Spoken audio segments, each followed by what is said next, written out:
নামাজরত অবস্থায় যদি কোনো নেগেটিভ চিন্তা ভাবনা আসে তাহলে নামাজ ছুটে যাবে কিনা? ওযু করে এসে সন্তানকে দুধ খাওয়ালে কি ওযু নষ্ট হবে কিনা? ওযু ছুটে যাচ্ছে মত অবস্থায় শুধু আত্তাহিয়াতু পড়ে সালাম ফেরালে নামাজ হবে কিনা? সন্তান না হলে কি ডক্টরের কাছ থেকে ওষুধ খাওয়া যাবে? এটা কি জায়েজ? লুডো খেলা কি হারাম? কিভাবে নিজের ধৈর্য বাড়াতে পারবো? শুনলাম মৃত্যুর পর ভাই বোন আর দেখা হবে না, কথাটা কতটুকু সত্য? স্বামী যদি স্ত্রীকে বলে তোমার রাগ বা স্বভাব আমার মায়ের মতো, তাতে কি জিহার হয়ে যাবে? বাবরি চুল নিয়ে কিছু বলবেন? বাবরি রাখার কি নির্দিষ্ট কোনো বয়স আছে? জন্মদিনে কি বিয়ে করা যাবে? মুরব্বীরা বলেন জন্মদিনে বিয়ে করলে নাকি সংসার টিকে না। কেউ যদি কবিরা গুনাহ করে আবার তওবা করে, এরকম দীর্ঘদিন ধরে করতে থাকে, তার জন্য মাসআলা কি? মৃত্যুসজ্জায় শায়িত ব্যক্তিকে মসজিদে হুজুর এনে তওবা পড়ানোর প্রচলন আছে, এভাবে তওবা পড়ানো যাবে কিনা? তওবা সঠিক পদ্ধতি কি? চলুন তাহলে আর বিলম্ব না করে ইতিমধ্যে আমাদের কাছে সমস্ত প্রশ্ন চলে এসেছে, সেগুলো উত্তর দেওয়ার পর আমরা প্রবেশ করি। মামুন হাসান আপনি লিখেছেন, ওযু ছুটে যাচ্ছে মত অবস্থায় শুধু আত্তাহিয়াতু পড়ে সালাম ফেরালে নামাজ হবে কিনা? ওযু ছুটে যাচ্ছে এরকম অবস্থায় যদি আপনি শুধু আত্তাহিয়াতু পড়েন এবং আত্তাহিয়াতু পড়ে তারপরে আপনি যদি সালাম ফেরান, তাহলে সেক্ষেত্রে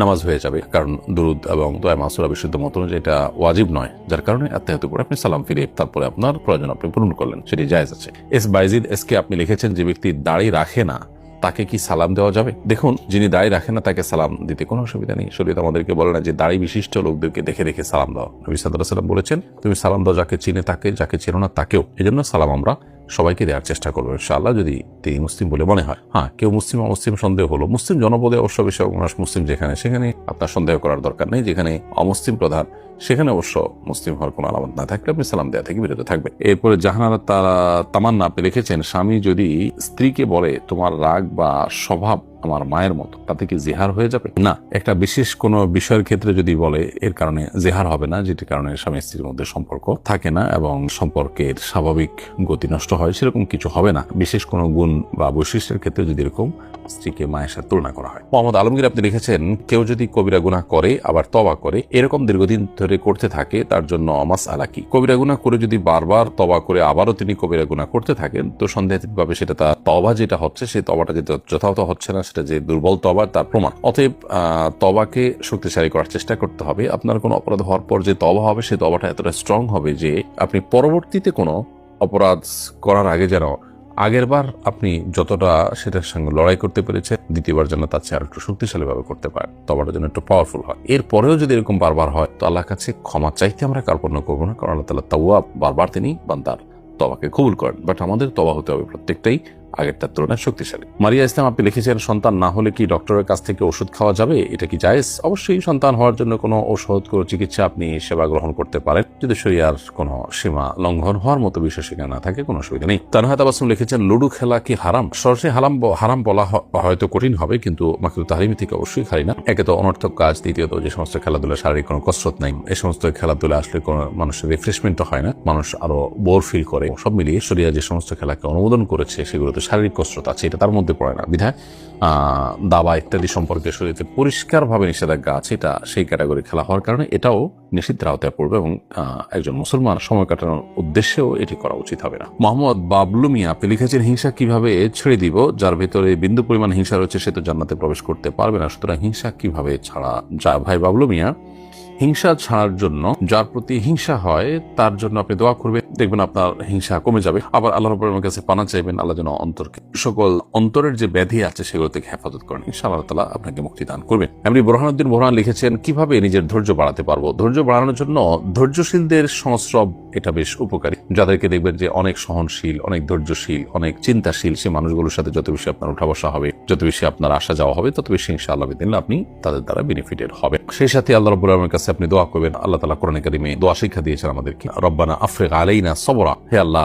আপনি আমাদের প্রতি আমাদেরকে আপনি সবর দান করুন, সবর করার তৌফিক দান করুন। সেই দোয়া আল্লাহ তাআলার কাছে আমরা নিবেদন করব ইনশাআল্লাহ তাআলা। রব্বানা আফরিগ আলাইনা সবরা ওয়া সাব্বিত আকদামানা ওয়ানসুরনা আলাল কওমিল কাফিরিন, হে আল্লাহ আপনি আমাদেরকে সবর দান করুন। এটি কোরআনে কারিমে দু জায়গায় আল্লাহ তাআলা উল্লেখ করেছেন। এক জায়গায় আছে রব্বানা আফরিগ আলাইনা সবরা ওয়া তাওফানা মুসলিমিন, হে আল্লাহ আপনি আমাদেরকে সবর করার তৌফিক দান করুন, বা সবর আমাদের কে দান করুন এবং আমাদেরকে মুসলিম হিসেবে মৃত্যুবরণ করার তৌফিক দান করুন। তাহলে দোয়াও আমরা আল্লাহ তাআলার কাছে করবো ইনশাআল্লাহ তাআলা। এমনি হাবিব আপনি লিখেছেন, জন্মদিনে কি বিয়ে করা যাবে? মুরব্বীরা বলেন জন্মদিনে বিয়ে করলে নাকি সংসার টিকে না, এটা একেবারেই অনর্থকতা, কুসংস্কারাচ্ছন্নতা। যে কোনো দিন বিয়ে হতে পারে, জন্মদিনে বিয়ে হতে কোনো অসুবিধা নেই। শারমিন সুলতান আপনি লিখেছেন, আমার ননদরা আমাকে অপছন্দ করে, বদনাম করে ও ক্ষতি করার চেষ্টা করে। স্বামী সবসময় তাদের পক্ষ নেয়, আমার কথা বিশ্বাস করে না। শ্বশুর শাশুড়ি নেই, তাই স্বামী চায় আমি তাদের মন জয় করি, কিন্তু 8 বছরে তা সম্ভব হয়। এখন আমি যোগাযোগ কমিয়ে দিয়েছি, এদিকে আমি ভুল করছি।